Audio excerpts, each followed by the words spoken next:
Hello, everyone. I am Elizabeth Lemke. I'm the Chief Talent Navigator, and I'm the Chief Talent Navigator, and responsible for the L&D careers growth. And I am so ecstatic to have Kelly Young here, who is really a true pioneer leading this aspect of how can we also reimagine education, and really being that proponent for a lot of the elements that we've been discussing today to deal with the disparities, but also understand how is education preparing people for lifelong learning, et cetera. And do some of our structures sometimes stand in the way? So I'm really excited also to have an anthropologist taking over the stage. I rarely get a woot woot on that. Hey, we cultural anthropologies. We have to stick up for one another. There is very much validity in what we do. Yes. So today is also going to be a very interactive session. So we will be using the breakout tables. The way that works is we will, of course, announce it. We will then write the question into an alert. We will put the alert, then we'll put this session on pause. And the beautiful thing about the alert is it will show you, and you just click on it, exactly where you need to go. So we'll be doing that throughout the sessions. But again, we will tell you what you need to do. Right. Perfect. Well, excellent. Should I go ahead and begin? Yeah, absolutely. All right. Well, thank you so much for having me here. I'm really delighted to be speaking to you all today. And I am the president of Education Reimagined. And so we focus on K through 12 education. But what we have found is that the frameworks and the observations we've had about the shift that's needed in K through 12 are some of the very same shifts that need to happen in higher ed and in talent and talent and learning development in the business world, in the workplace. Yeah. And so two of the shifts that, let me just start by saying that the way that this all worked for us and got started in education was that we recognized that the current design of education was not able to solve two problems that we most had and that we were most desirous of solving.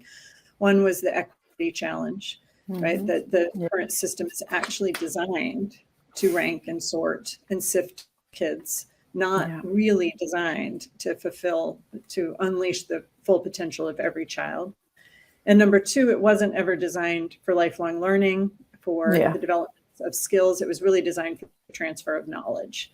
And so our work has been really, how do we lay out a framework for learning that is based on very different principles and a very different mindset that can deliver those two outcomes, unlike our current system can. Mm-hmm.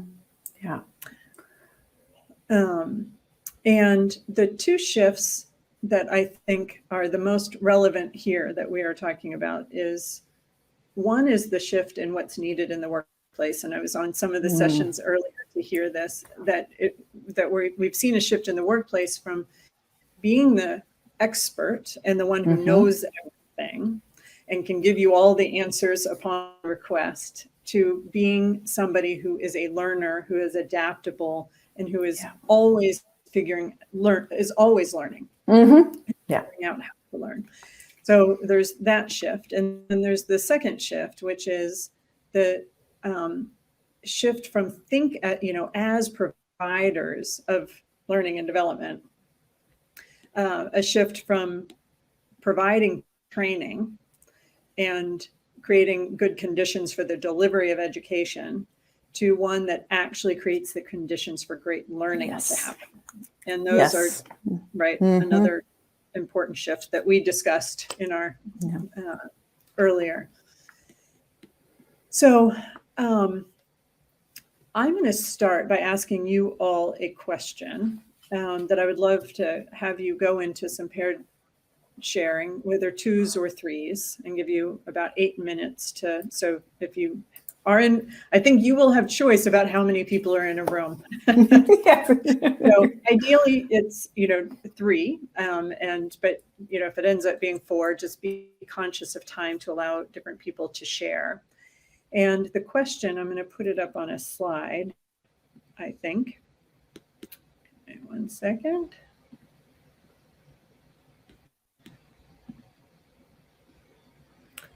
to just ground us in, let's see, to ground us in this conversation, and is, when was a time that you had a powerful learning experience outside of K through 12 education? So I'm excluding for the moment kind of the formal education.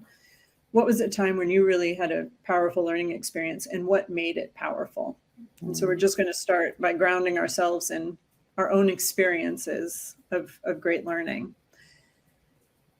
So if it's possible to send them into tabletop. Yep. All right. So I'm writing the announcement right now. So typing class, that was an important class in high school. Certainly used it a lot.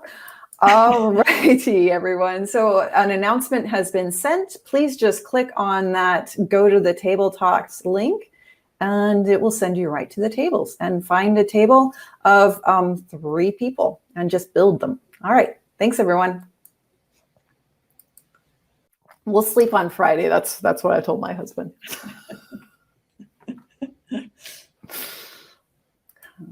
Wonderful. Okay, great. People are coming back. Welcome back, folks. All right, I'm seeing you. So if you would be so kind, we would love it if you would raise your hand, and we would love to hear about some of those impactful learning experiences that you had.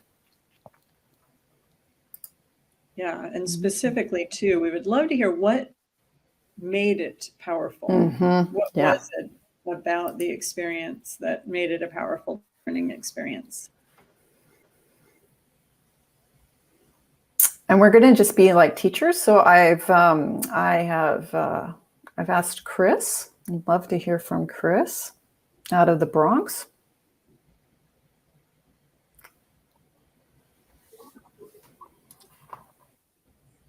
Let's see. Oh, yeah. Wonderful. Hi, Chris. Yay.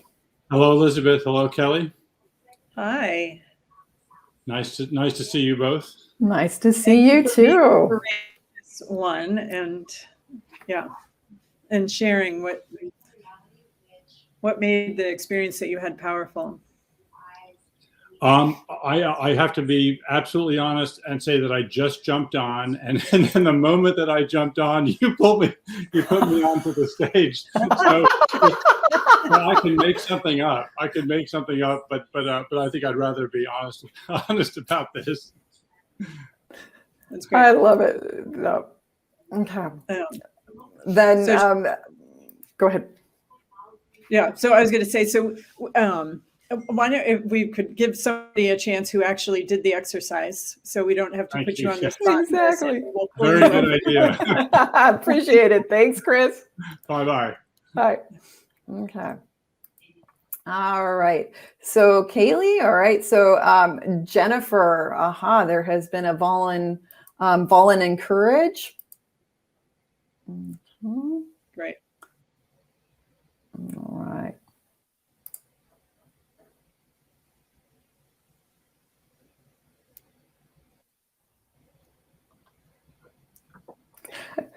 You know, Jennifer is such a popular name. I know. I didn't know which Jennifer. Oh, there's also Jennifer Jones. At our table, we really had some conversations around education, and what I shared for me was the most impactful learning experiences I have been probably at the ATD international conferences. And the one specifically that came to mind was in 2018, listening to Marcus Buckingham talking about our strengths and playing to our strengths. And he described his own children, and it just solidified for me at that time that we needed to homeschool our son, because he was falling through the cracks because he has ADHD and just, he was not getting what he needed. And we just had to take, because he has so many strengths, but it's just sitting at a desk, being still, looking at a worksheet is not one of them. So, yeah. And do you mind sharing from your son's point of view, like what have you noticed about the conditions that make great learning for him? Yeah, for him, I think he doesn't realize it, but it's the structure. He likes to know every day, what are we doing? So I do as much as I can to help him be independent. But if he wants to sit on the floor and do his work, that's fine. If he wants to read upside down in a chair, that's fine. If we start our day every day with a walk, because he's got to get some energy out, and he comes to me, he's like, are you ready for our walk? You ready to go? Let's go. And just being out in nature. I mean, the things that, especially now that he's in middle school, recess is gone. They don't have recess anymore in middle school. And so I think those are the things for him, and really just having somebody there just dedicated to him all day long. Liz knows I'm in, I may sit in meetings sometimes and I'm like, hang on, I got to go handle it. Yeah. Yeah. Well, that's really great. And so some of the things that I'm hearing are, right, the flexibility to have him learn literally in the physical spaces that work for him, and not having to be still, connecting to nature. Something you didn't say, but I know is critical, is not only that he has somebody dedicated to him, but somebody who loves him, dedicated to him, right? That is really interested in what's going to serve him best, is probably one of the most important conditions that he has, where in the classroom that wasn't possible, largely because it's not the way it's designed. Right. Right. Yeah. Yeah. Well, thank you for sharing that, Jennifer. Sure. And I'd love to hear from one more person. Yes, wonderful. So we have asked the question also in the chat. So please raise your hand and we will draw you up. Thank you, Stu. Wonderful.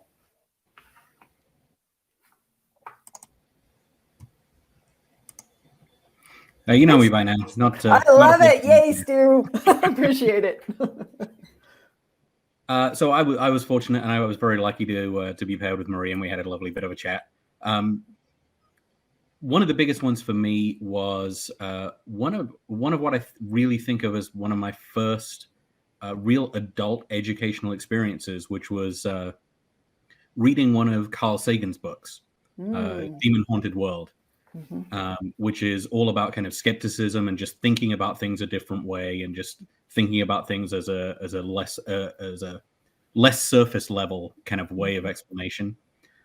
And it was so powerful for me because I think that's where it really opened my eyes on a feeling as well as cognitive level. There are just things that I don't know that I don't know.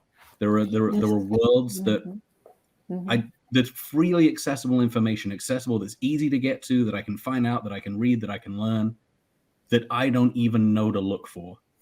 That's really good. That's really great. And just out of curiosity, how did you come across that book?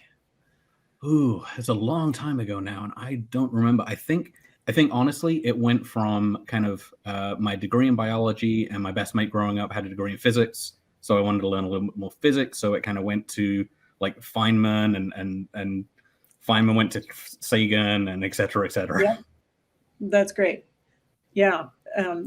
But so that's really interesting, because that's actually another one of the conditions that was for great learning, is somebody you trusted recommended something to you, right? And so like you got interested in physics, and it could have, so that's really great, and that it opened your eyes.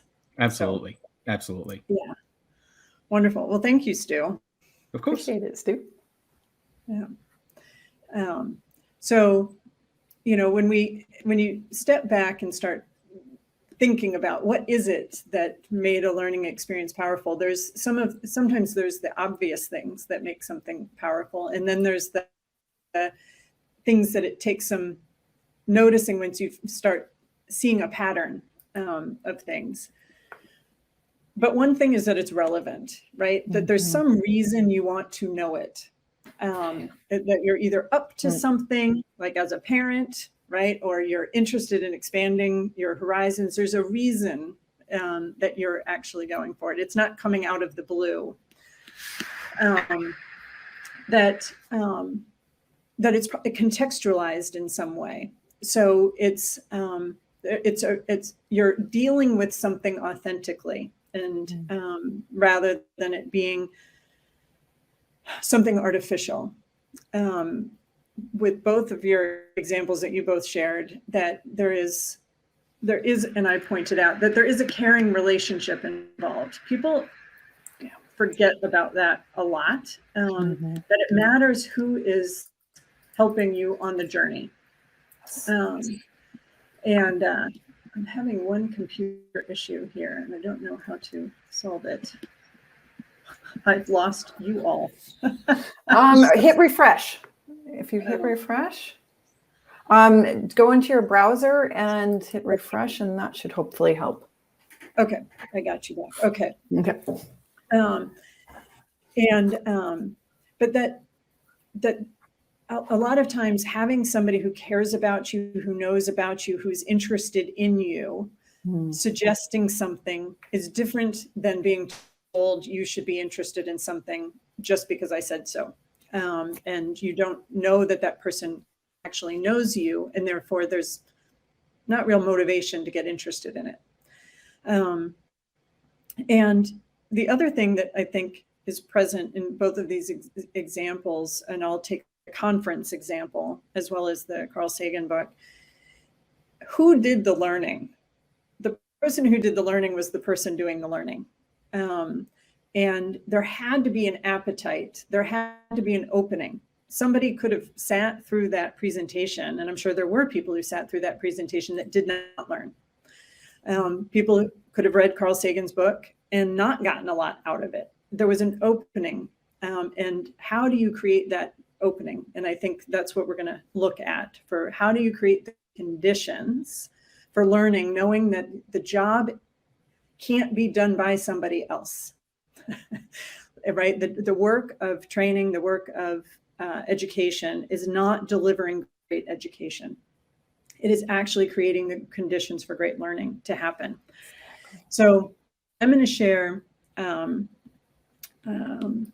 about what we have found in K through 12, both in terms of a mindset shift that's necessary if you really want to center learning, and then what are the elements of great learning.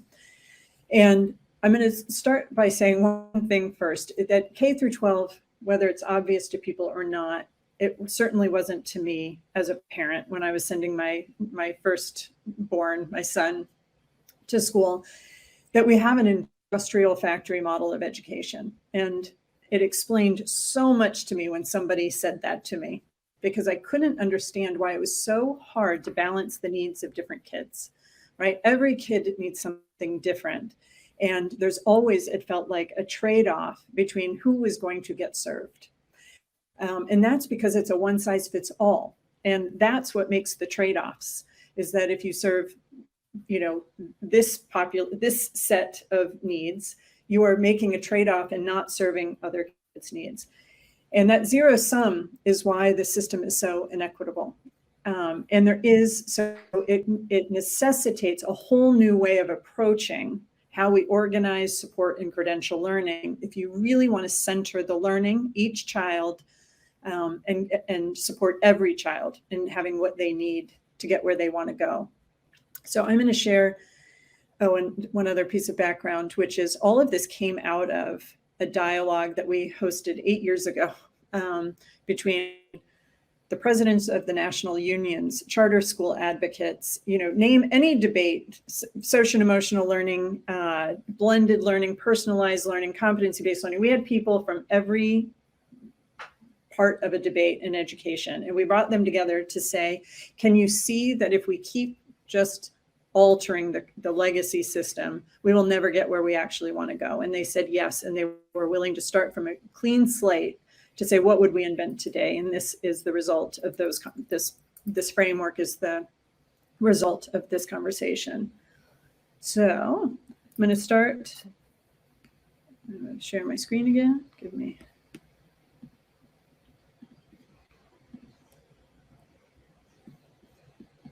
That's awesome. So first, as I mentioned, the major shift in thinking is shifting from that the work of education is the delivery of education to the work of education is learning, right? And so you can replace this with talent and learning, or right, learning and development, that the work is learning, not the delivery of education. And then that has you see that the only person who can actually do the learning is the learner, right? You have to actually want to do that.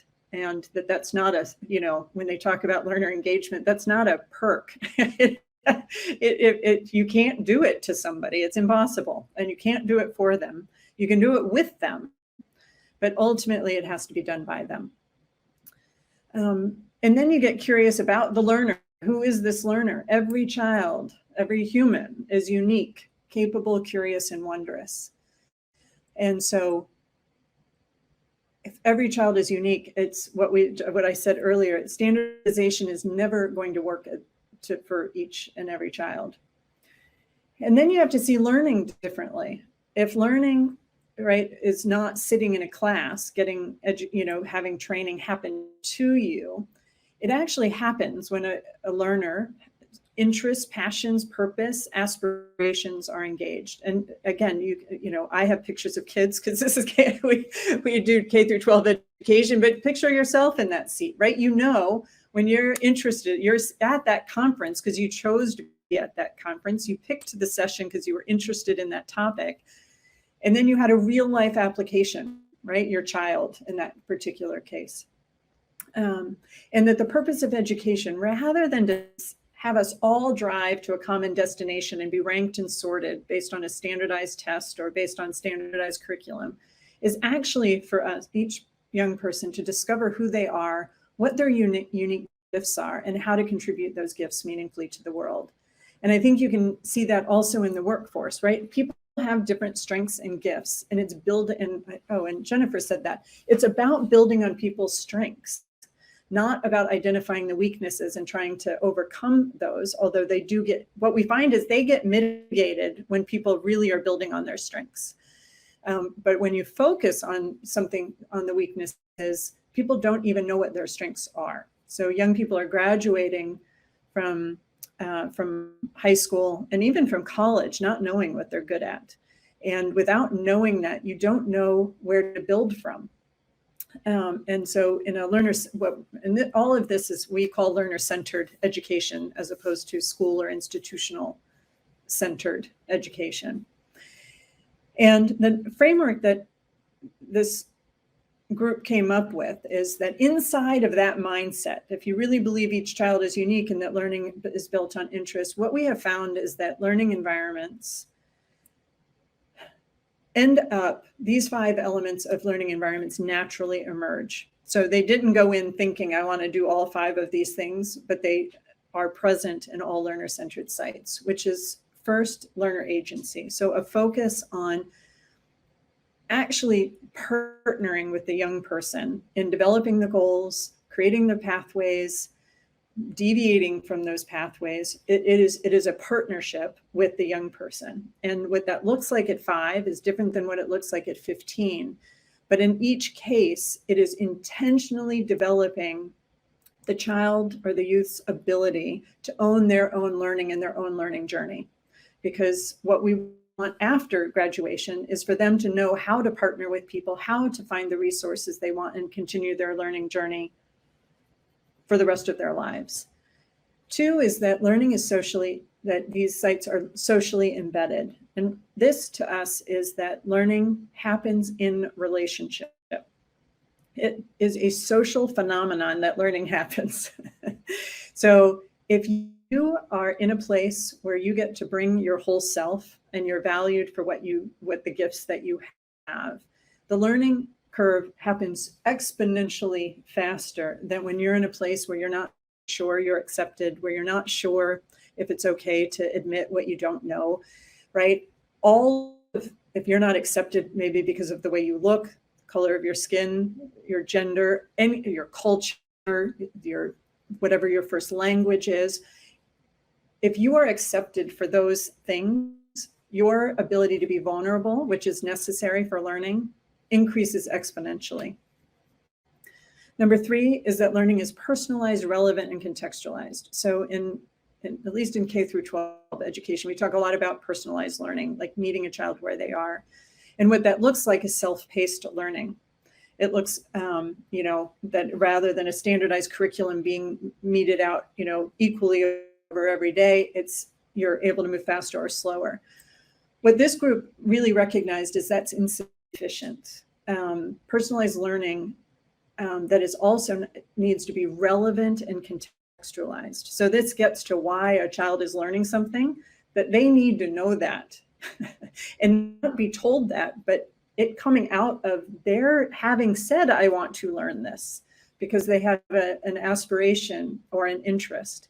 And sometimes that interest comes from a teacher saying, who they trust, saying, I really think you should explore this. And they're like, okay, let's go.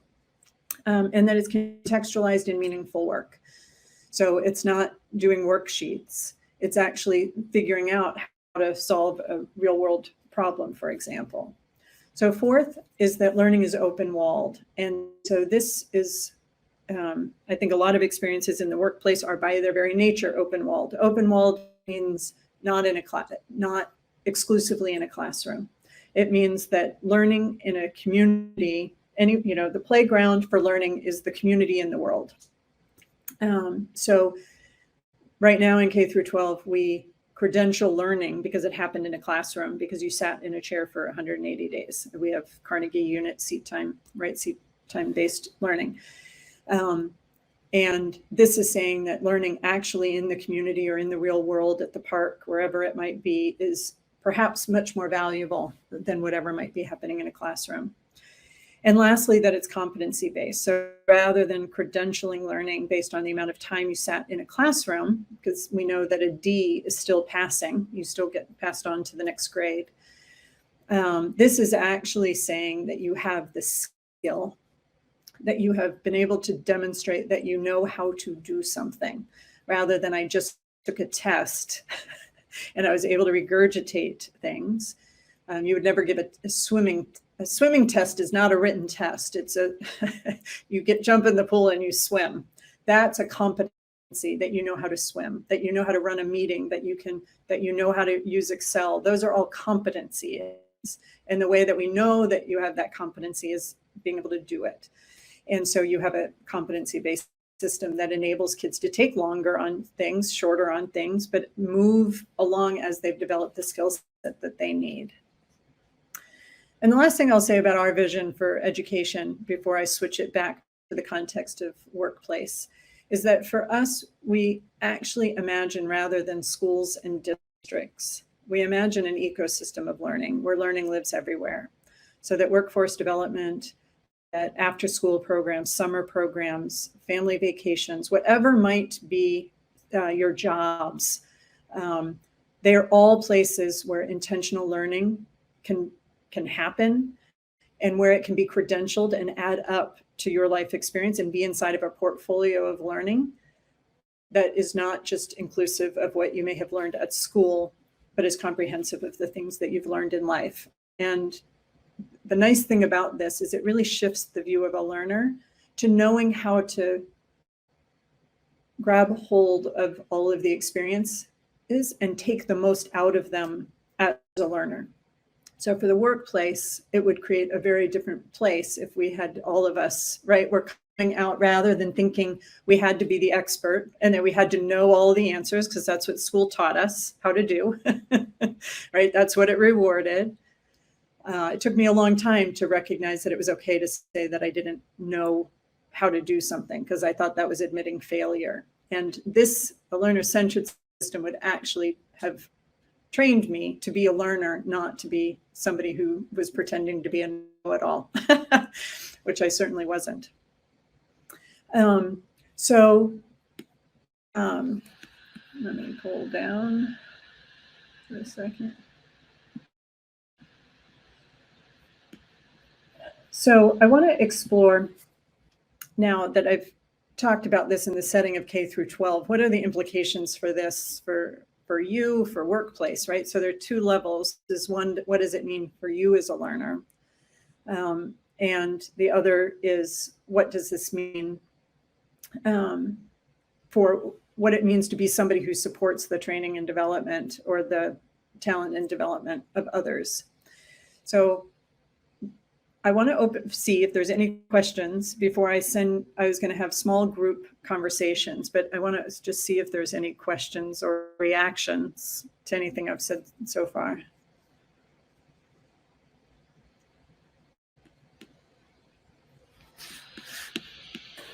Sorry, I am still on mute. Sorry about that. So wonderful. No, I think, here in terms of what's going on in the chat is one of the best ones is good Gaji is good Gaji for everyone. So thank you, Eric. Is what? Good Gaji is good Gaji for everyone. See, we have creativity here. Oh, love it.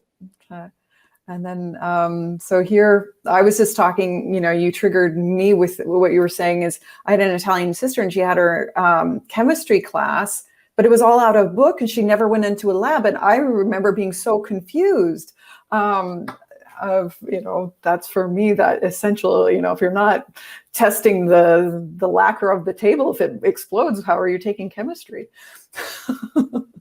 Yes. Well, and I that jogged a whole different thought, but just to say that we teach conventionally biology, chemistry, and physics in that order. And do you know why we do that? Mm-mm. It's alphabetical.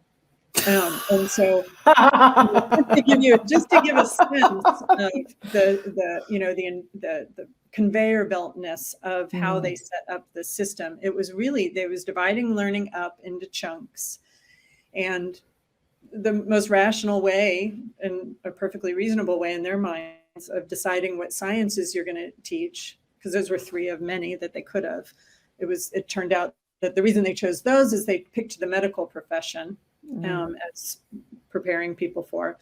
And so they could have picked, engineering or some other industry to have picked the sciences for, but they picked doctor and then did it alphabetical. So anyway, just a fun thing. I love. See, sometimes it can be so basic as to why processes and things become established. So why don't I put up, unless you have other questions from the chat, I can put Nope, some I think we're good. All right. The discussions are going, yeah. Great.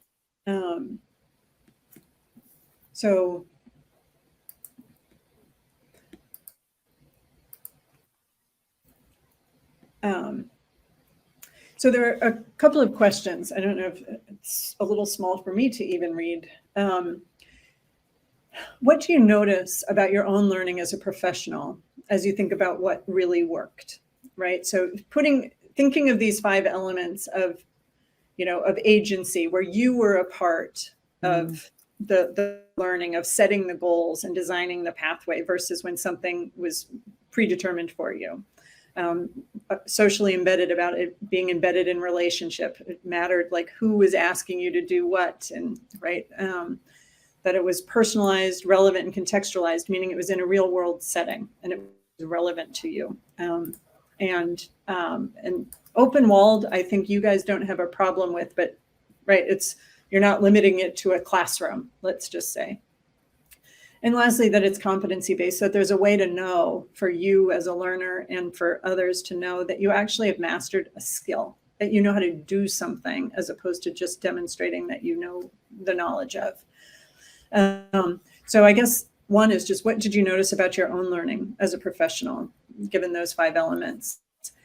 And then these next 2 are, as a professional in the field, what have you tried in learning and development programming that has enabled these 5 elements? When have you seen an opportunity to really put the learner at the center of it and have them learning what they want and need for the organization to learn? And any new opportunities you see based on this that you would say, okay, like, wow, we could really rethink, rather than pulling people out into artificial settings of training, how might some of these things be embedded in the workplace, for example? So what new opportunities do you see? So it's going to give you, at this point, let's say we've got about 15 minutes left. So why don't we do 8 minutes Sounds good. in small group? All right. So I will put the link on as an alert. I would request that you maybe take a screenshot or use your handy dandy phone so you have the questions in front of you. And then go find your tables. So go into the table lounge and have some great discussions. So would you say 3 or 4? Yeah, you could even go up to 5 if you wanted. Okay. Perfect. All righty. Great discussions, everyone. Yeah. Yes. So I'm going I love it. to. All right. So welcome back, everyone. So discussions. Would love to hear what you guys were just saying. How these 5 elements relates to your experience. Okay.